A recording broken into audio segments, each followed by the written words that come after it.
Drew joins the show, and we'll get more into training camp in the preseason upcoming game. Yes. Hello, world. We got a special show as always. TJ Houshmandzada, Jimmy Chase, Coach Jimmy Burrow. Time to be a Bengals How do you fan. balance being a professional athlete and family obligation? Need your top 5 Bengals of all time. All time, man. Yeah. Shock the world. Welcome to the Wincinnati podcast. I'm your host, Ace Boogie. He is your host, Zim Hude. Zim, what's up, bro? What's up? We got a lot of action today. I've been running around like a crazy man. I got a couple trips I'm getting ready for, so you know how that is. You got to try to get everything in your house in order, get the grass cut, stuff like that, so you don't come back to hell. Other than that, though, not below hell, not below hell with Mixon and them boys. But yeah, nah, man, everything's going good. I feel like I'm progressing. I went to the gym again today, so I'm staying in shape. I'm staying the course. How about you, Ace? How are you feeling? I'm doing good, bro. No complaints.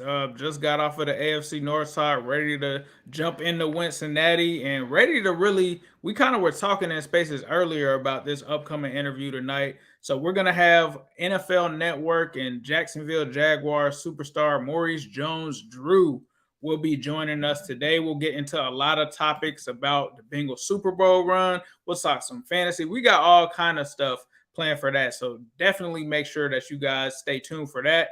Then we'll be talking about the return of La'el Collins. The Bengals are forming the Voltron on the offensive line. We're getting the gang all the way back together. All of the guys that we grabbed this offseason have finally been assembled. So we'll talk about that. And then, of course, we'll be previewing the preseason game this upcoming Friday. So we'll be telling you guys who we like and who you should be looking out for coming up next. Let's go! Let's go! Let's go! Let's go! All right, Zim, he's here. We got him the crackers and cupcakes. He got cleared to return to practice. He passed the physical. La'el Collins returned to practice Wednesday and practiced in full. I think this is just what we've been looking forward to. I feel like the most this offseason, especially with that addition happening, you know, standing on pins and needles, the Bengals fan taking a picture with him in the mall. Now we're here. He's suited up and he's ready to go. For me, I feel like this is a dude that, like we've talked about before, best right tackle since Willie Anderson, brings that toughness and demeanor to the AFC North, really plays very vicious and nasty. And it's just really, I feel like, the biggest piece for this team. What are your thoughts on his return to the Bengals practice? I taught him everything he knows. Man, I'm super excited. I haven't been this excited about, offensive line play in a long time. I think I just, been crunching the numbers on like all these different metrics on how bad the line was. I've seen different things about, like, I think we retweeted the PFF grades of the center, the right guard, the right tackle, and you like, man, we went all the way to a Super Bowl. So I'm like, man, if this dude is just above average, we probably go back to a Super Bowl. And I'm really excited seeing him in a uniform. I have no doubts about it. I just feel really good about him. I just think that he's focused. I think as we saw in the Cheeto interview, Cheeto had a conversation with him, and he just was like, yeah, I see why y'all went to a Super Bowl. And that in itself is like, whether you feel like a guy is 100% motivated on solely football, I know one thing. You either want to play football and win a championship, or maybe you want to get a whole bunch of money. You got to come to Cincinnati to get it. And how do you get money? By having successful seasons and balling out. That's how you get paid. So whether he's 100% all in or whatever, like, he's trying to get paid, and I know he's about to get paid over here in Cincinnati. That's what I do know. So yeah, some of the early stuff we see right now, he looks good. Yeah, I agree with you. I think he's made it very clear coming to Cincinnati was because he wanted to win. He's been paid, he's done that, but now he wants to win. And I think when he first came, he mentioned championships, plural. He felt like the Bengals could win multiple championships, and that's what it's about. I think, like you said, like, some people are about the money. That's not a shot at anybody. But some guys, once they get to a certain part of their career, they value winning more so than the money. So with that being said, there were some other training camp reactions that we wanted to talk about. Jamar just had a nasty, bro. I'm talking about nasty one-handed catch over Eli Apple. Now, Eli Apple, for what it's worth, I believe 4 out of those 5, Eli actually contested and did his thing. But this is just nasty, bro. I mean, the one-hander, I don't think anybody could have stopped that. I mean, this dude is just unreal. Jamar Chase, I mean, is that in the phones too? Let me see. Let me get a cleat check. Yeah, bro. That's nasty. That's nasty. Hey, super underrated that him wearing phone posit cleats this whole all-season training camp. Super underrated. Like, come on. The nostalgia of I bought my son his first pennies the other day, and I saw some foams and stuff or whatever, and I don't know how old you guys are in the comments, but super underrated swag right there. I feel like Jamar been crushing that all season. I think that we should do this. Every time that Jamar has a really good play, the crowd should yell, "Ooh, no!" And so the offense has been stepping it up because early on, the defense was getting the best of them. But it seems like, as of Wednesday or this past Wednesday, now the offense is turning it around. We also saw some things on the offensive line and trench warfare turn around, whereas before we just had a video, I think a couple weeks ago, Trey Hendrickson is terrorizing the offensive line. Jonah just put him on his ass real quick. I mean, that was pretty nasty. And then it also leads to Uno catching the pass. So take a look at this if you are watching on YouTube. If you're not, definitely be sure to subscribe to the Wincinnati Podcast YouTube channel. Make sure that you like it and check it out on Twitter. I think me and Zim also tweeted this out. So follow the Wincinnati Pod on Twitter. Follow him at Zim Hude. Follow me at New Stripe City. But yeah, it's been some, what are your thoughts on the Jonah pancake? Let's just call it that. Jonah been having a solid camp, bro. Like I've seen that. I remember the first day he had a couple bad reps, and I remember Brandon Allen wasn't looking that good or whatever. I remember that wasn't. Ever since then, bro. Like I feel like everything that I've seen is solid. I haven't been at camp, so I wish I had been. But everything that I've seen, everybody that I've talked to, I'm in contact with people. Whether it's people on the beat, whether it's just fans, I'm in contact with people every day, and I ask those questions all the time. So I really like what I'm seeing from Jonah, bro. I think that him playing next to some really, really talented guys, is going to take his level take his game to a whole nother level. For sure. It's something that definitely puts a smile on my face. Speaking of smiles, talk to us about Pierce Dental. Pierce Dental Group has now on site free consultation, a great place to go and get your smile corrected, get your smile cleaned up, all of the above. Free consultation. If you're not in the Cincinnati area, it's okay. You can go to piercedentalgroup.com. You can go check them out on Twitter, Instagram as well. Go get a free consultation and just see if you're looking into veneers, if you're looking into just regular maintenance on your teeth, just to get your smile in tip-top shape. Please go to Pierce Dental Group's great friend of the show. We're actually probably going to do something with them, maybe in a meet and greet kind of standpoint when we get there to Cincinnati. So I'm going to need y'all to know where that's at. So please make sure y'all check that out and go pay them a visit. That's for sure. So without further ado, while you guys are all here watching live, we are going to toss it to the Maurice Jones-Drew interview coming up next.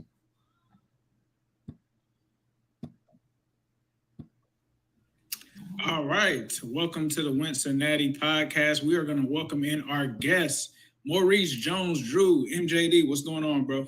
Hey, nothing, fellas. I love it. Wincinnati. I like it. I like it a lot. It's been a long time so y'all can say that. And I'm just being honest. It's all honesty, no jokes. Like, listen, I was with the Jags when we were bad. You know what I'm saying? And Cincinnati was bad. It's good to see, you go from the bottom to the top. Like that Drake song, it means it feels different, don't it? It feels different winning an AFC championship and getting to the bowl, huh? It definitely does, for sure. I live in Florida now, and I've always been a Bengals fan, but one of the teams that always resonated with me where I felt like there were similarities to the Bengals was the Jags out of all of the teams down here. So, I never really connected with the Bucks, never really connected with the Dolphins, but I always felt like we were like cousins in a sense, like the way that the fans go hard for us, the way that the media kind of underrates us in a bit, kind of overlooks us. And then when you had that success, I even remember when y'all had David Garrard and Byron Leftwich and things like that happen. So I feel like we always have been cousins from my point of view, except for last year. We just had to put it on y'all real quick, right after I wouldn't say put it on us. You feel me? I would say y'all snuck out. Y'all are at home. You guys snuck out with a victory, but it's all good because none of that matters. At the end of the day, this is what I always say. Like, you drafted well. You hit on your draft picks. You hit on your coach. You gave him time to kind of put his system together. And now look at you guys are at the top of the AFC. Now the AFC's gotten better, but it happens. And I have to say this too. My brother-in-law, Justin Murray, grew up in Cincinnati. Huge Bengals fan. Hit me in December or the beginning of January. Was like, yo, when the Bengals make the Super Bowl, I need tickets. I said, bro, the Bengals make it, I got you. That joker was at the Super Bowl. So you had to cash out. For you guys, it's a good thing. I will say this. The Jaguars game is very, very important to me because me and Ace, we had our camera crew there and stuff like that. That was the first time. I know he probably worded it a little differently, but that was the first time that I said going to the playoffs. I know that they squeaked it out, but it had all the making of a playoff, like a clutch kicker, a quarterback that doesn't care, a guy that could take advantage of certain situations. The running back coach on there, we're talking directly to Kyle Kasky. We were messing with, he had ties to the Bengals, and we talked some really good trash that day, and we backed it up that night. I think you would have been proud. Sure, because I think we felt like the old Bengals in that circumstance would have lost that game. Like a lot of people were sitting there like, oh man, here we go again. Like, how can we mess this up? And for, like Zim said, for them to show the moxie, it just kind of proved that this team was different. But shifting gears, you recently took a trip to Africa, the motherland. What was that like, and how was that experience for you? Listen, man, first of all, I always wanted to travel growing up and see different things. I was a history major in college. I had like seeing the pyramids and all these different things always interested me. But I was always scared to when I played because you'd hear stories like guys go over there, they get sick and whatever. And so I never did it. And luckily I was able, when I joined the NFL Network, I was able to join NFL International, which has been pretty awesome.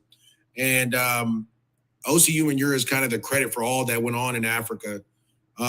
We were in London last year, sitting down with the commissioner, having dinner with the commissioner and other people. And OC brought up, hey, I want to do NFL Africa. I want to go out there and scout African athletes. And I'm at dinner and I'm like, bro, you go to Africa, I'm coming. Especially if they're going to pay, I'm coming. You know what I'm saying? I'm going to be there. So we end up going. It was awesome. Spent 8 days there. Obviously, you see what we're watching here right now is we're teaching kids how to play flag football. I was showing them some of my highlights because the coach was like, show them what you did, which is pretty cool. And then I started showing them flag football highlights and different things. And they grasped it. And they understood. They have some great athletes there, especially at the young age. The other stuff we did there is we really scouted and coached 50 of the best athletes in the continent of Africa. So South Africa, Congo, Ghana, Nigeria, Liberia. I mean, all over. Everybody was there. Zimbabwe. We had guys from everywhere. And you could see the natural ability there without any type of training, right? Obviously, you guys know the combine. Guys paid $20,000, $30,000, $40,000 to train for that one event. We had a guy jump a 37-inch vertical who was 6'6". He was 17 years old. Then he, after that, did 11.2 broad jump. You could see the natural speed. But again, if you're not used to running a 40, it's different, right? But guys, we ran like a 4.6, 4.7, which was good for guys that are 6'4", 215, right? There were top rugby players there, top basketball players there. Like you could just tell there were some guys. So had a great time with it. Then I got a chance to meet some of the younger players like Jeremiah Owusu-Koramoah, who obviously is a Browns player. I know y'all probably don't like him. Kwity Paye was awesome. Love Kwity Paye. Obo Okoronkwo, who's now with the Houston Texans, was awesome. And so we had a bunch. And then we had Uchenna Nwosu, who I really try not to talk about because he went to USC, right? And I went to UCLA, so I don't like to give him his props. But he did a good job as well. And we did a lot of stuff there. We went to a slave castle Cape Coast, where we kind of learned the history of our at least my ancestry. They're all first generation Africans. So either their parents came from Africa over, or they were born in Africa and came over. I was only the African American there. So it was a lot to really like take in, right? And really enjoy. But the NFL did a great job of putting on a great event. We had a fan fest at the end where we had like I want to say like maybe 4,000 to 5,000 people came through in a whole day of just learning about football and bringing it there. The Eagles took that territory, so they brought their cheerleaders. So it was, like I said, it was a lot. It was a lot, but it was awesome, right? To be able to go and touch the motherland, grab some dirt, touch the walls, see the people. The content that we got there was awesome. But then at the end of the day, to be able to explain our game and help grow our game was just an awesome thing. When you talk about growing the game, do you see, or do you have the foresight to see like a day where there's an actual NFL game played there? I think so. I definitely think you could do that. They have the stadiums, right? Just very similar to London, where they have soccer stadiums, which they call football there, but and they have the hotels, right? They have all those things. I think probably the only place that you'll be able to go, just because it takes 10 hours from Washington, D.C. to get there, right? So you got to make sure it's going to be two East Coast teams that can go down there and play. But I think the league is really, I may be speaking out of turn here, but I think the league is looking to either start a flag football league or actually put real football teams there, right? As like a minor league system, right? Where you can have guys play in South Africa team, a Ghana team, wherever, all over the place, and teach the game of football. Because again, you got to understand, like, it is, when you see some of these dudes, you'll be like, how old are you? And the guy be like, I'm 16. Like, bro, there's no way. Where's your birth certificate? You know what I'm saying? But it's really exciting to see it. There's a ton of excitement there. They have a lot of bars there that people go and watch our games, right? So it's nice to see. And the more people hear about it, the more people are excited, because it reminds them of rugby. It reminds them of a sport that a lot of Africans play. So I think it's definitely going to have a big draw as well. And then on top of that, I don't know if you guys know this, but flag football is growing at such a crazy rate that they're talking about putting that in the Olympics, right? We just had the World Games in Birmingham, Alabama. The NFL has done such a great job. They started 10 schools in Ghana, where they gave them we taught them how to play flag football, do all that stuff. They're going to have a whole league season. That champion is going to get flown from Ghana to wherever the Pro Bowl is. I think it's in Vegas again, to then play all the top flag teams in the States, right? So again, the league is putting an initiative out there. They're putting the money behind it. They're backing it to grow this game. And I think, obviously when you talk about Africa, it's the biggest continent in the world, right? The most people in the world. And you can help both their infrastructure and the way their cities are growing in that, and the support in the cities and in the country by having football, right? By the NFL being there and being able to get fans to fly out and tourism and all those things and kind of build it up. So I think it's great for both parties. No, that's super dope. We actually just interviewed a couple of players on our podcast with ties to Africa, and Chidobe Awuzie, as well as Eli Apple. So they definitely have the talent, and you definitely spoke about JOK and many others over there. Shifting back to the last postseason, I talked to you before the show, and I was like, bro, I was watching you all season. You were repping for the Bengals. I think it was right when the playoffs started. What kind of made you so confident in the Bengals during the postseason? Well, it wasn't necessarily the postseason. It was they had asked me for work, like, what are the three teams or the two teams that you're terrified of playing, right? And I'll talk about the Bengals last. First, it was the San Francisco 49ers, because they could run the ball. They had a great defense. And Jimmy's going to make mistakes, but nobody wanted to see the Niners, as we saw going through that play. They were knocking cats off left and right, right? They got hot. They beat the Rams at the end of the year. They started getting hot. They got healthy. They were able to roll. The next one, I said the Eagles, because for some reason, no one really talks about them. They were the number one rushing offense. Jalen Hurts was running the ball really well. Their defense was very opportunistic. And to me, it was like, okay, like, if they get hot with this quarterback that can run, it could be a problem. They end up not playing so well against the Bucs. They went away from their game plan, I felt like. But when you talk about the Bengals, and it was really that Chiefs game, right? It was a Chiefs game that sold me. Like, they were playing well. And I was like, well, if the Bengals keep it close with the Chiefs, I'm going to like them. You know what I'm saying? But to see Jamar Chase go off and Joe Burrow take advantage of his opportunities, the defense be opportunistic and get turnovers, and then to see them run the ball with Joe Mixon, my dog Larry Ojobi was balling at the time. Like, it was just so much going on. I was like, ooh. Then at the end, you see the way they won it? I was like, oh, yeah. You know, and you have to remember, my old running back coach, my mentor, Eric Bieniemy, is with the Chiefs, right? And I called him after, and I'm like, bro, what's the deal? He was like, man, we kind of gave that game away, but they serious, right? They could play. And so I was like, well, if they could beat the Chiefs, being as young as the Bengals were, the Bengals are, to beat the Chiefs in that situation and have that game closing mentality where we can finish out games, that quarterback that doesn't care what the score is going to go out and throw. And I'll say this too, the Baltimore game was the other one that got me, when the coach was like, well, this isn't Aaron Rodgers and Devontae Adams that we're going against. And then he threw that bomb late in the game. And then his response was, well, you ain't going against Aaron Rodgers and Devontae Adams. You know what I'm saying? Like, that was like, oh, okay. They're playing with some type of confidence. And so I knew going in, I was like, I just don't know. Like, I didn't know if the O-line was going to hold up or not, but I knew you had the pieces on defense and offensively to go out and score with anyone. And I mean, barely beat the Raiders, which was fine. Went to Tennessee, got sacked 9 times and still found a way to win.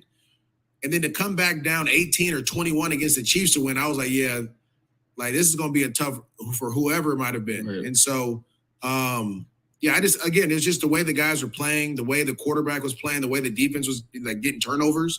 Those are like important things. And you start getting hot in November. You could be the best team. If you look at the Cardinals, for example, the Cardinals always start off well. This year, they probably going to beat the Chiefs. They're going to start off great. They always taper down come November, December. They can't hold it. It's the teams that get hot in November, December that make the run for the Super Bowl every year. And so if you look at the Rams, they didn't win a game in November. And then they got hot in December and then made a run at the thing, right? And so it's all about getting hot and playing football, good football at the right time. And then the Bengals were definitely one of them that could do it. Man, you were talking about at the very beginning of the Eagles being the run offense that they were. It killed me in fantasy with Miles Sanders. I don't know if you at some point, I don't know when they gave it the game well or whatever. He was killing me in games. I actually won my chip, but at one point that was a thing. But the Chiefs game of Sanders from a fantasy standpoint, I don't mess with him. They don't mess with him, so I ain't gonna mess with him. They don't like to give him the ball, so why am I gonna draft him?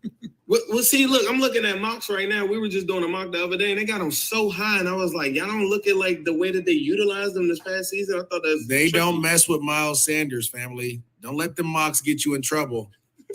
That's too. Listen, I'm a believer in, and just like I told you guys about the Bengals, I'm a believer in what I see, not what I hear or what you tell me is going to happen. What I see, they literally refuse to give this dude the ball. Yes. So why would I haven't drafted him since his rookie year. Like, I'm not, bro, that's all right. Because I think a lot of people would look at him almost like maybe Kareem Hunt or something like that. You just get so enamored with the talent level that you kind of lose sight of the utilization. And I guess that's my theory with him or whatever. Like, he messed me up at one point. I fell into the trap. Yeah. What are your thoughts on your boy Joe in terms of fantasy? I love Joe Mixon. I think you guys are going to run the ball a lot more this year, to be honest. I felt like at the end of that Chiefs game, you kind of caught your rhythm. I felt like in the Super Bowl, if they would have kept giving Joe the ball, and I understand completely why they stopped, right? Because Joe wasn't blocking. He was giving them sacks, right? So you can't put him in there on third down. But he should have had 150 rushing in that game. Y'all would have won the Super Bowl. Let me ask you this. I got something I want to ask you about from a former, running back, right? Let me ask you, this is a theory that a lot of people have been running with. I've been working on this for a little bit. A lot of people are very, very critical of them putting P-Ryan in the game. But from a pass protection standpoint, you got linebackers running at you 100 miles per hour. Is that something, like, I get it on third down, you want to have your best guys out there and everything like that. Is that something that a running back that actually play in the league, you think about, like, hey, look, I don't want to get dinged up in pass protection and then occasionally get these dump offs and maybe – like, is the reward for being in on third down higher than what Bengals fans are rating it currently right now? Yeah, I want to touch the ball as much as possible, bro. And if that means I have to block to do it, I have to block to do it. I just think in those situations, Joe just didn't really excel in that at the Super Bowl. And that's still, to me, and this is where I kind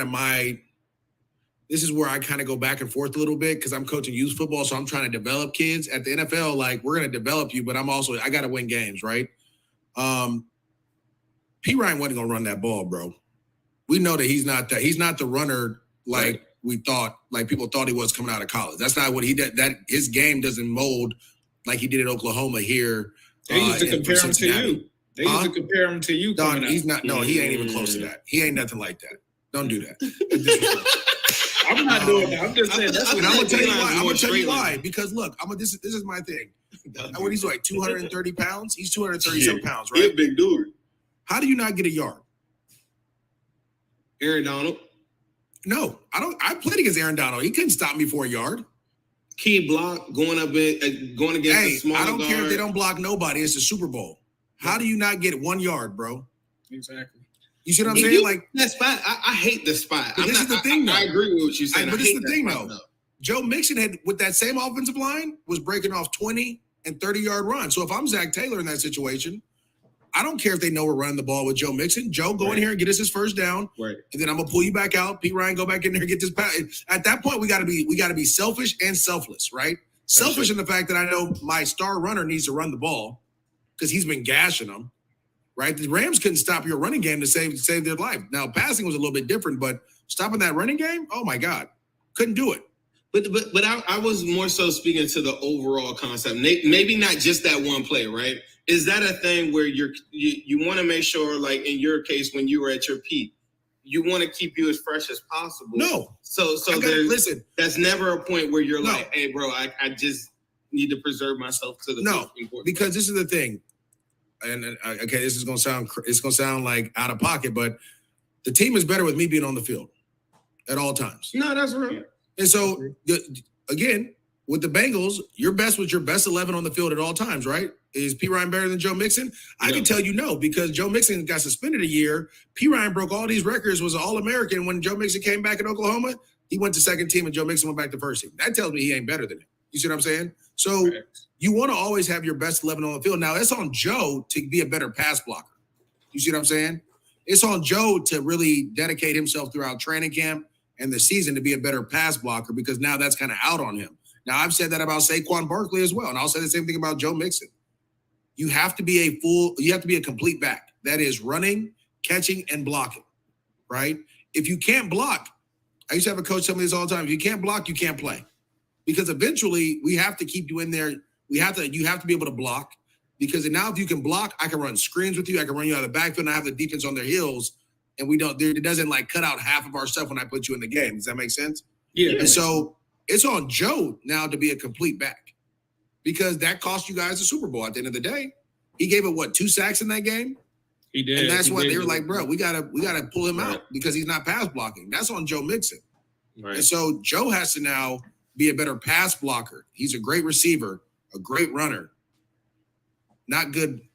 horrible pass blocker. And I've seen him pass block before. Now I've seen him in spurts do a great job. He needs to be a more consistent pass blocker is what I would say, especially against linebackers when you're trying to throw the ball. Another option that people bring up in reference to Samaje Perine is Chris Evans. Are you like familiar with Chris Evans and what he can do? Do you think that he would be able to be that kind of pass blocking? You know, that's his fantasy sleeper right there. You damn right he's familiar with it, right? Come on, that's a sleeper. No. Yes, because, he is. Look, you got to remember, Chris Evans weighs like 200 pounds, 210 pounds maybe. Yeah. They put P. Ryan in there because he's a bigger back, right? And he can handle the ball. Sure-handed. Right. But not even that he's sure-handed. It wasn't that he was in there to receive the ball, because again, Joe Mixon's a better receiver than him. They literally put him in that situation, and that they saw Zach Taylor calculated the situation. Look, they're probably gonna think we're gonna pass because P. Ryan's in. We're gonna try to sneak this run play in there and get him. I get that. I understand the thought process of it.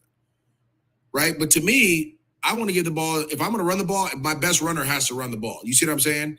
Facts. P. Ryan was put in because he could pass block. He could handle the bull rush, because that's all it. So as I'm calling the game and I see the Rams, all the Rams were doing was rushing that backer to create one-on-ones for Aaron Donald and Von Miller. That's all they were trying to do. So Joe couldn't chip and help on the other side. What ended up happening though was I forget the name. Linebacker's name just slipped my mind, and I got to call it Gaines over top of the centers to let Aaron Donald. It wasn't Gaines. It was the line. It was number 50. It was 50. It was a rookie guy. Ernest Jones. They just put him in that gap so Joe would come up. They were going to sacrifice him. They weren't even worried about it. But he found out that he could bull rush Joe, pick a side, and go get to the quarterback, and that's how he was able to get sacks. And so they just put P. Ryan there because he could handle the bull. He's big enough to handle the bull rush. You know what I'm saying? He's big enough. He's strong enough to do it. And so when you get in that situation, and Zach Taylor said it, like he was like, "I'd do it again," and I disagree with that. I wouldn't do it again because you didn't get the yards, right? I would put my best player there and give him the ball. Very similar to on 4th and 1. He ran a go ball with Jamar Chase. You know why? Because that's your best player and that's his best route. That's why you called that play. To try to get that ball up and out there, and he beat Ramsey, right? He just couldn't block Aaron Donald. So it's always about when you get in those critical situations, is finding a way to get your best player the ball that you think can help you be successful. You kind of spoke a little bit about like your view from the Super Bowl. Did you have any other impressions throughout the game about like how the Super Bowl went between the Bengals and Rams?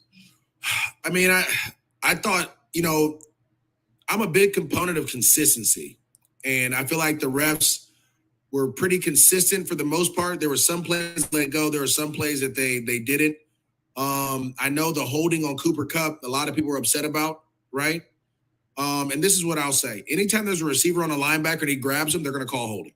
That's a league rule, right? Like, that's why you see a lot of teams try to put speed at 3, right? You ever see the Chiefs? They put Tyreek Hill at 3 because if a linebacker grabs him, he's so strong, he's going to, even if he doesn't hook him, right? If he touches him, he's so strong that he's going to throw him off. And all the refs are looking at are the shoulders, right? So when Cooper Kupp ran that in route and your linebacker is on him and he has his hand on the inside on this, his right hand is on like the outside of Cooper Kupp and he's reaching over and Cooper Kupp turns his shoulders, they're going to throw that flag every time. Ball's right? underthrown. That's the only reason why it looks like it's holding up. Well, no, he put the ball on him, but when the linebacker turned him, you feel me? He turned him to try to get over. If we just threw that ball on point, Jesse Bates would have lit his ass up. Yeah, but that's what I'm saying. Like, so this is the thing. When you say on point, the quarterback sees Jesse Bates. Like in stride, like he had to come back to it. No, you're talking about what's play? I'm talking about the little in route, the little 5-yard in route. I'm talking about the third down and 8 on the goal line. Yeah, with the Logan Wilson. You feel like the Logan Wilson one. You feel like he's grabbing. I feel like he has to slow down for the play. Like there's a no. You're right. So you're exactly right. So he slows down because he sees the safety. Right, Logan Wilson's there. He puts the ball. He didn't lead him. You can't lead him when you're in the red zone. You can't lead anyone because if you lead them, they're gonna go to sleep. The windows are too small. Yeah, they're gonna go to sleep. So you have to put it on them. What happened was your linebacker when he had his hand on his right side. So I'm gonna show you. He had his hand here and he went to go like this. Look what happens. You see what I'm saying? And what does Cooper Kupp do? Yeah. That's all it takes. Got you. And that's all it takes. And so if you're a tight end, you're not going to get that call. That's what you got to remember. See, it's position specific. If you're a tight end, you're not going to get that call. The same reason Ramsey didn't get the call with T. Higgins. There was 2 guys battling. T. Higgins ends up just muscling them and catches the ball. Ramsey's all up in their uproar. But again, it's receiver on corner. They're not going to call it if you guys are both hand fighting. And Ramsey had been hand fighting with all those receivers all day, right? So they were consistent in that matter. I know there were a lot of people upset about it, but I keep telling you, look at the league. Anytime you see a linebacker cover a receiver and he grabs them or anything, they throw a flag every time. It's just what they do because they know they're taught as refs. Because we talk to the refs all the time. They're taught as refs that guy shouldn't be able to stick with him anyways, because he's obviously he's a linebacker, this is a receiver. So if he's grabbing him or touching him, they're gonna throw a flag. But I thought the Bengals did an awesome job coming out of half, being aggressive. I thought you guys made some great adjustments. At the end of the game, I just thought that the defensive coordinator went to his plays over who to stop. You know what I'm saying? Like, to be honest, bro, I would have let number 18, I'd have let Van Jefferson. All them dudes was going to have to beat me. Fact. Ken wasn't going to beat me. Awuzie was just talking to us on the interview that Ace was telling you about too. He was just talking about if you remember, he went down a couple plays on that, and then he gets matched up in some. I give Rams credit for a lot in that game. I feel like the perspectives are a little bit different too, because a lot of fans are going on to that T. Higgins passage you were talking about. One that Bengals fans look at is that early goal line one where Ramsey's holding T. Higgins' jersey going across the end zone. Yeah. And to me, I don't think people ever bring that one up. I also go to right after the interception by Awuzie, then the Bengals were in clear control of the game at that point. And then they didn't come back and put it on them. And then you got 5 straight possessions for both sides where there's no points. And I don't even really go to the end of the game. I look at those 5 straight possessions. I'm like, you didn't do anything to go win a Super Bowl. So just like I told you, right, the refs were letting the receivers and DBs go at it. Yeah. Right? T. Higgins got away with the face mask. Ramsey got away with some holding. They were going to let those dudes play, right? I thought when Awuzie got that interception, they threw it. They had Bates had that one in the end zone. Like, that's when they should have came out and ran the ball. Right. Run the ball and wear this defense out. I felt like they got a little pass happy. But that was how you guys won. So I'm not upset with that. You guys won games throwing the football. But when you really look at the essence of the Super Bowl, in any game, in any fashion of it, you want to stop their number one player. That last drive, Odell Beckham Jr. was out. He was hurt. Once he went out, I'd have been like, all coverage, we're going to triple Cooper Kupp. And we're gonna, and that's, again, this is when you deal with, like, as a former player and as a coach now, both in high school and youth football, and I've worked with coaches at the NFL and college level and all that, and I went to meetings and I listened, and I understand it's your X's and O's and you're a scheme guy and all that sounds good. But that last drive was Cooper Kupp. Period. It was Cooper Kupp. And eventually there's a saying in the NFL, there's a saying in football in general that says it's not about the X's and O's, but the Jimmy and Joes, right? If I'm the Bengals, someone else is going to beat me besides Cooper Kupp, right? Just like when y'all played the Chiefs the second time, someone else is going to beat them besides Jamar Chase. He went for 200 and 300 yards the first game. Second game, he had, 30 yards and a touchdown. You know, like someone else was going to beat us. And that's okay. If we lose, I'm okay with that. I'm okay with that, but I'm not going to let your star players beat us. And so that is kind of how I saw the game go. The Rams tried to take away, you guys had a ton of weapons. So the Rams put Ramsey on whoever, and they clouded everyone else. And they just like, look, we just got to get them with our pass rush. And the pass rush got going, right? They figured out how to get the pass rush going. Right. But for you guys, I felt like if you'd ran the ball more, and if you'd have just put all those guys on Cooper Kupp when Odell went down, the game would have went completely different. You guys would have walked away with it. For sure. And that's one part of it. Another thing that I feel like has to change, even and I think this ties in with fantasy too, to look at the amount of targets that Jamar Chase had in the season itself, to lead the season at that level of talent, having 128 targets, and then you look at somebody like Deontay Johnson who gets 169 targets, and still Jamar Chase outperforms him by 400, 500 yards. Cooper Kupp only had 500 more yards than Jamar Chase. Jamar Chase just broke every single record with 81 catches in the whole entire season, and then you leave out of the Super Bowl with 5 targets. So I do get the point about, rushing the ball, but I do feel like it was a bit of fool's gold where the Rams were inviting those runs on first and second down, saying, okay, we'll give you that. But on third down, we're coming, bull rushing your undersized offensive line, and we're going to take our chances with it, because over the top, Jalen Ramsey was clearly not trying to get beat over the top. I think there was a pass. It's a very key pass. It's a third down pass that nobody really talks about, where Joe Burrow skips a pass on the sideline, something that we never see him do. But Jalen Ramsey is clearly thinking, I'm not about to get beat on this play. And he gives it up to him.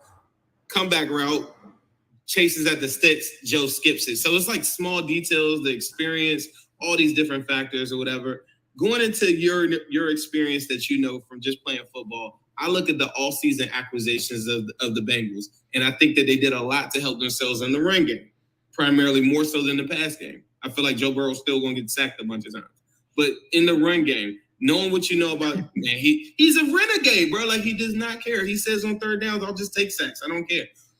Early in what Joe Mixon's got coming up this upcoming season, he was behind the worst offensive line as far as penetration 52% of his handoffs, there he was met by a defender in the backfield, and he still had 1,300 all-purpose yards. What do you see from Joe Mixon that you like? What do you think is going to be the key to him having a successful season? Well, I think the acquisitions you guys made to kind of shore up that offensive line was huge. I think that was probably one of the most important things. I think adding the tight end from Atlanta, Hayden Hurst, is big too. He doesn't get enough credit for how good he actually is. I know you guys lost CJ, but he's a tremendous run blocker. Obviously, been in Baltimore, but then his ability to catch the ball out of the backfield, or not out of the backfield as a tight end, is going to help as well. To me, I believe I'm not worried about Joe Burrow taking sacks, as long as it's like he's going through his progression. Does that make sense? Right. You guys bettered the offensive line, which is going to help everything. You have those receivers, which are going to help everything, and it's going to open up the running game more. I really believed, and we all knew this was going to happen, that the Bengals were going to go lock it in and really put a lot of money and draft capital into that offensive line or defensive line. And so, to me, that's the most important thing you can do, especially when you have a franchise quarterback and you have a franchise receiver. You want to make sure that he has time to get him the ball. And so when you talk about Joe Mixon, and this is something I talked to Brian Callahan, the OC for the Bengals, a lot, is that people don't understand. Joe Mixon in college had a game where he almost had 100 rushing and 100 receiving. He is Christian McCaffrey, but bigger and faster, right? And so you got to be able to utilize him as that as well. If we can't turn around and hand you the ball off, and I know we have Jamar Chase, Tyler Boyd, T. Higgins, and all these guys, that's another weapon that you could put out there, a receiver. And we saw that when he ran past the player for the Baltimore Ravens and caught that deep ball at the end of the game, right? So you have those kind of guys. You just have to be a little bit more creative in that, but also keep it in the flow of the game, right? If I'm going to run Joe a little bit more, and I think you said it best, 1,300 all-purpose yards. I don't care about the rushing. I don't care about the receiving. I need both. I need it all, right? Give it all to me. Let me be selfish. And so when you could have Joe doing that, now, and then always look at it from a defensive standpoint as an offense. Okay, let's say we're going to double team Jamar Chase. Well, then T. Higgins single covered, Tyler Boyd single covered, and Joe Mixon is covered by a linebacker, probably your worst defender, even though he's one of your better receivers, right? So now I have a matchup problem. We have matchup problems here that we can go and exploit throughout the time. And so I think, and I always talk about, you want to talk about Joe Mixon being better. The play calling, it has to be, obviously you got to get him going, running the ball. But then the way you fix that offensive line is going to help out a ton more. You got to think, Joe Burrow got sacked 9 times in the playoff game. He's been hit, I think he got sacked, he's like the most sacked quarterback in the last couple years, and yet you still find a way to win. So what is it like when you don't get sacked and you can run the ball and you can be balanced, right? And then the other top is you're going to get your defense better by doing all those things. So to me, the most important thing is fixing that offensive line so that Joe can do his thing in the running game and they can protect in the passing game. And if they can do that, and I can't, don't let me say that y'all can run it back or y'all can go back, because the AFC is tough, but you're giving yourself an opportunity to go back. You see what I'm saying? Like, you're setting yourself up for success. The AFC has gotten, it's loaded. There's like 12, 13 teams in the AFC, right? That can really, they have a chance to go. But you're giving yourself a chance when you can protect your quarterback and create running lanes. Speaking of the quarterback, Joe is not getting reps right now because he had a surgery to remove his appendix. Is that going to be something to cause an issue at this point of training camp, or what are your thoughts on that? I've never been really worried about Joe Burrow per se, like reps and stuff. Like, he's a smart kid. He has that it factor, that moxie that you talk about, tough, right? Plays through injury. My thing is, there's always something with him around this time, right? It's like knee, appendix, I don't know. I think there was some other hand, finger, whatever. Like, it's always something. I just need you not to have something in training camp. But maybe that's something maybe that is what you are, though. Maybe you get something in training camp and then you kind of use that to fuel you throughout the season. I don't know. But I just feel like every so often, or at least since he's been in the league the last 3 years, there's always been something. You know what I mean? And so if that's what it is, we just got to get used to it. If we're, national media and Bengals fans, we just got to get used to it. But at the end of the day, I think I'm never worried about Joe Burrow. Since he's been in the league, he's been a dog. He's dominant. He's gotten better and better with every throw, with every rep. The fact that they brought his boy in there, Jamar Chase, and he was able to go do his thing, that was right. And so to me, it's like, okay, you guys found you one. And it shows you how quick a franchise can turn around when you get a guy that can go and do it. And so Joe Burrow will be around for a long time. I just hope that he can stay healthy. Right now, I know people are like, well, he got his appendix taken out. You're not healthy. You had to have surgery, bro. Like, I know, and sometimes that has nothing we can do about it, but just trying to stay healthy to get those reps in training camp are the most important. Right. Moving forward, I guess, with the evolution of you spoke on him earlier, Jamar Chase. We've seen a lot of guys this all season talk about their top 5. Cooper Kupp put him in there. Stephon Diggs put him in there. Keenan Allen, I think, penciled his name in or whatever. Do you think it's too quick for you to say that he's already in your top 5 wide receivers, or do you feel like you need to see more? Oh, no, he's definitely. I knew he was going to be top 5. I knew he was going to be one of the best receivers in the game coming out of LSU. You want to know why? Because Justin Jefferson killed the league, right, and he was the number 2 option at LSU. Right. So we already knew what it was. Like it's like I told you, I don't worry about what people think or say or hear. Like, you watch the tape, right? He was destroying people at LSU. So much so that he didn't even have to play a year and still got drafted high and then came and did it again. And so receivers, I just think that team that they had at LSU was loaded. And you saw the way Justin Jefferson took the league by storm, is taking the league by storm. And he wasn't close to being as what Jamar Chase is. And so, go ahead. I don't want to cut you off. All right. I think you said this, right? Jamar Chase is that dude, right? You've established that we've done a lot in the offensive line. You talked about the AFC getting better, and you say like maybe 8, 12 teams, right? Help me do this. What team has anything remotely close to that? If we're talking Bills, is Gabriel Davis is the number 2? Like, who remotely close? Like, what would be the limitations of this offense, and why the heck would they not come back to the same? I don't think it'd be the offense. I think it'd be the defense, to be honest with you. Obviously, Eli Apple got picked on the whole season. So you have to be able to make sure that he's better in that. To me, it's there's pressure on the offense to score on every possession, and that may be too much. Does that make sense? Where the Buffalo Bills, they don't have to score on every possession. They've solidified both sides of the ball. The Chiefs pretty much have to score on every possession. The Raiders, they don't have to. They have guys on both ends. They've added probably arguably the best receiver in the game. You see what I'm saying? And Devontae Adams to help them. If you go to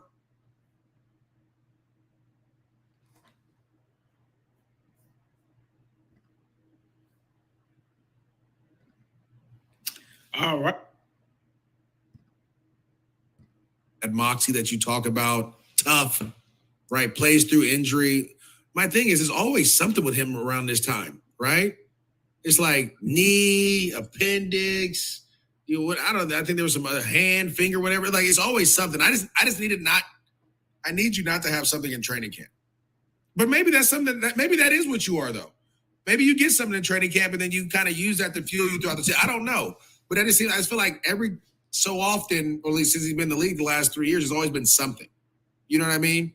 And so if that's what it is, we just got to get used to it. If we're, national media and Bengals fans, we just got to get used to it.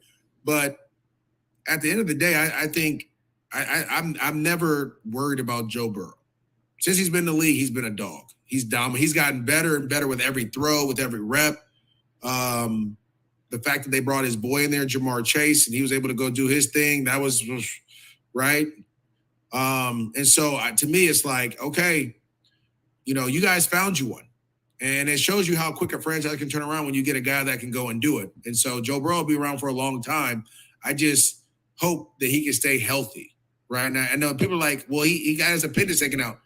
You're not healthy. You had to have surgery, bro. Like, I know, and sometimes that has nothing we can do about it, but just trying to stay healthy to get those reps in training camp are the most important.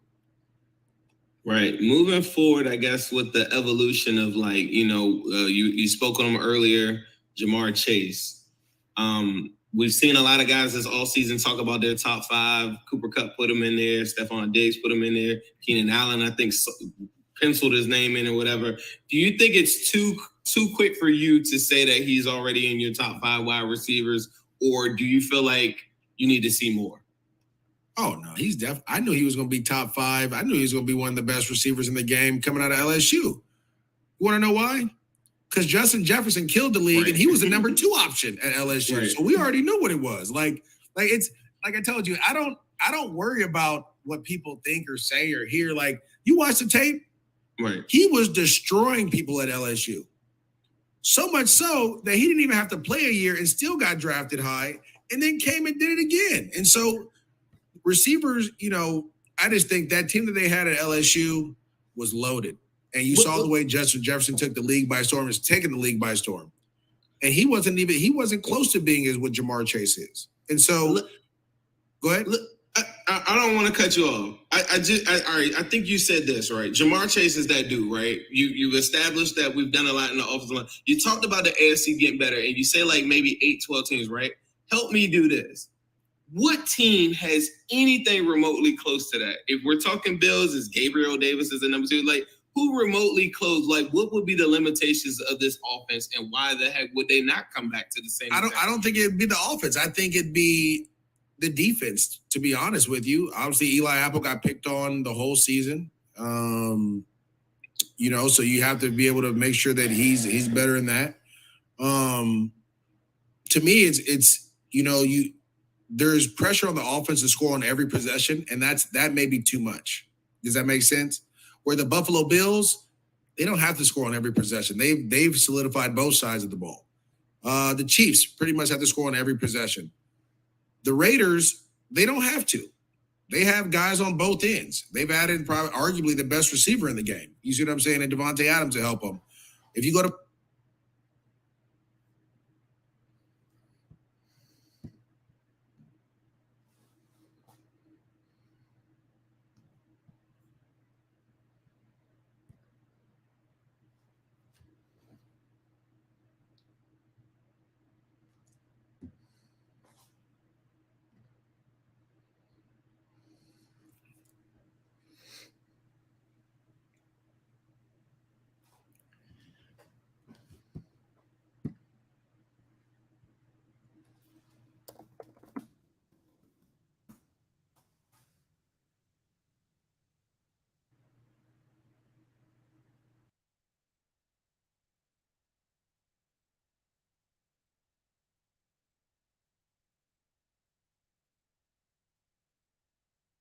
Oh, sorry, you guys could not hear me. All right. Appreciate you guys for watching. We had some technical issues with the Maurice Jones-Drew interview. Appreciate you guys for tapping in. I thought that he had some interesting things to say in terms of Joe Mixon. I think he also talked about the Bengals in the Super Bowl with that play with Logan Wilson. I thought that was super insightful. Like the fact that he brought up the difference when you have a linebacker on a receiver versus it being a tight end where that's a no call. I really liked the back and forth that we had there. He talked about his trip to Africa. So for me, all in all, it was a great interview. Zim, what were your thoughts on that interview with MJD? I thought he had some really good stuff. I tried to challenge him on a lot of different points. I don't know what just happened. I hope y'all got a chance to see the whole thing. I don't know. Maybe we'll repost it or do the audio or something later.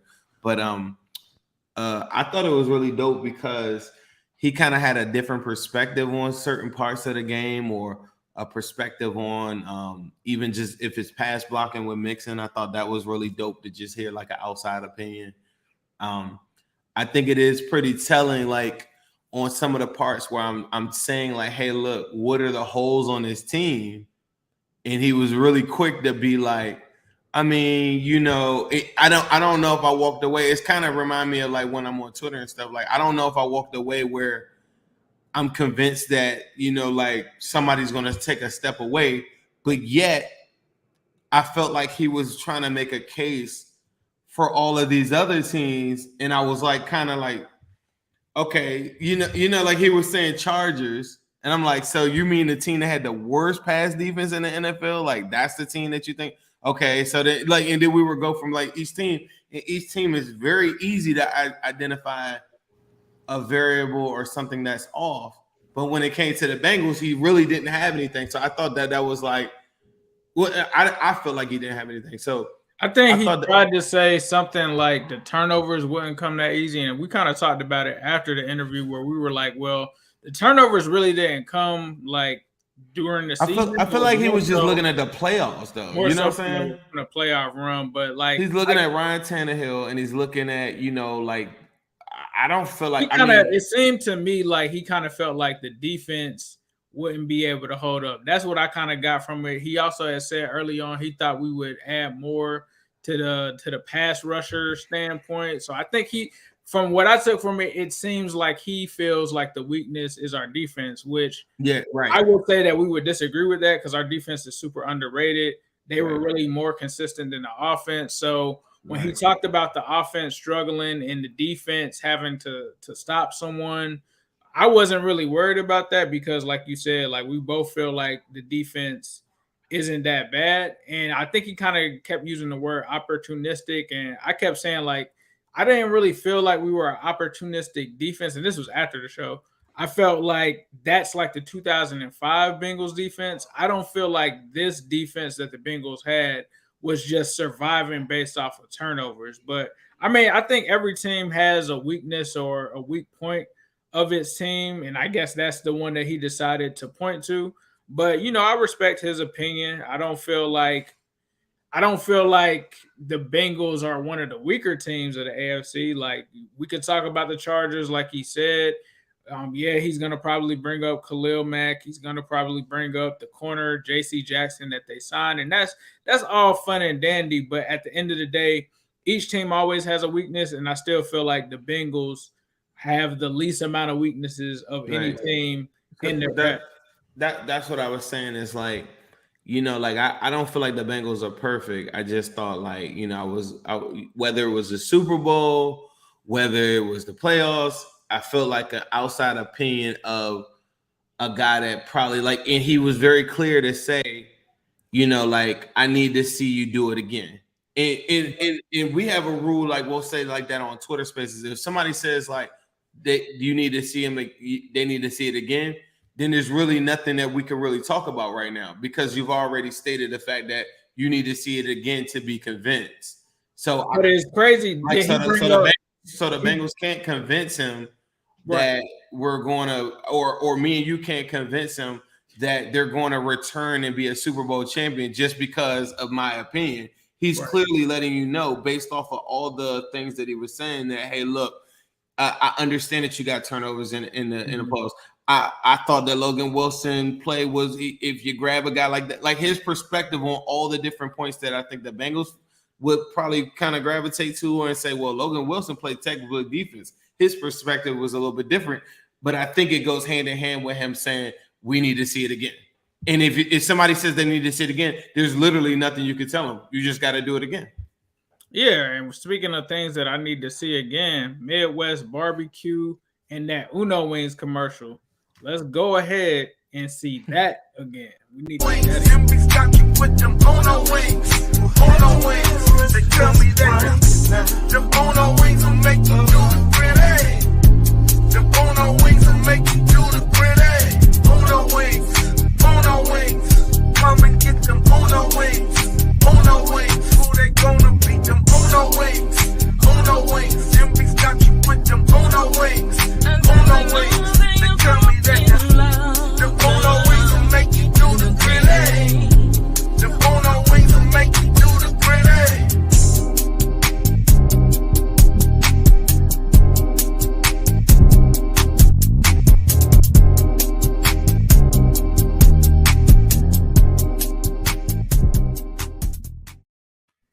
And there's a new flavor alert. The Uno Wings are no longer the newest flavor at Midwest Best Barbecue. If you were following me on Twitter at New Stripe City, if you're following Zim on Twitter at Zimbude, if you're following the Wincinnati Pod on Twitter at Wincinnati Pod, you probably saw a picture of the brand new sour cream and onion wings. That's right. You saw the Lay's bag. If you're a fan like Diddy of the sour cream and onion, they have a new flavor at Midwest Best Barbecue. Check those out. It seems like it's a little bit of a dry rub.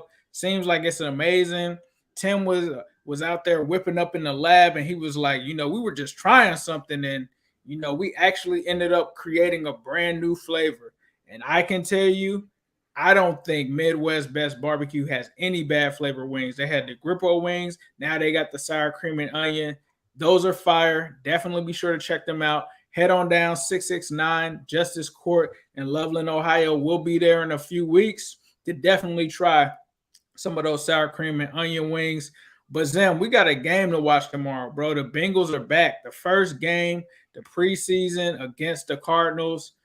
I'm going to be watching certain players. I think, obviously, you already know how I feel about Zach Carter. I can't wait to see what Zach Carter is talking about. Obviously, some more of the rookies. If we get some of the linemen, I don't think we will, but there's a couple of guys that I'm watching. So Zach Carter, I probably say I'm also looking at Jackson Carman if he gets time. I'm also looking at Joseph Asai. What guys are you looking at heading into tomorrow's game?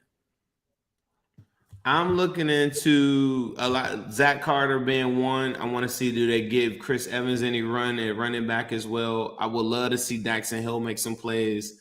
I think those are three guys that I'm really, really looking at. I think Drew Chrisman, I think, is going to win the punting job. I don't know if that's a hot take, but as long as he's flawless on all of his snaps, on him holding, then I think he'll be good to go. There's not much that I'm looking for in the sense of my overall theme is I want the Bengals to go to the playoffs healthy.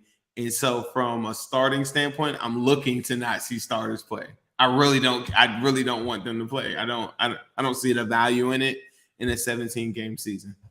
For sure. But you guys can catch us here every Tuesday and Thursday, 7:30 Eastern Standard Time, PM. So you can check us out on Tuesday and Thursday nights. Please don't forget to subscribe to the Cincinnati or the Wincinnati YouTube channel. We appreciate that. And then you can also find the Wincinnati podcast wherever you listen to your podcast, whether it's Apple, whether it is Spotify, anywhere you can listen to it. Be sure to check us out. We also have the Bengals Post with Jake Amon. They do a great job. They just had a great show previewing this exact game. So if you want to get more in-depth analysis on that, be sure to check out their episode. We also have my man Eric with the 513. And of course, we got our man G Money with the new Wincy. So definitely be sure to tap in. We're going to keep the content going. We appreciate the support, and thanks to you guys for tuning in to the Wincinnati podcast. Yes. Hello, world. We got a special show as always. TJ Hushmanzada, Jimmy Chase, Coach Jimmy Burrow. How do you balance being a professional athlete and family obligation? These are top 5 Bengals of all time. All time? Yeah. Shock the world.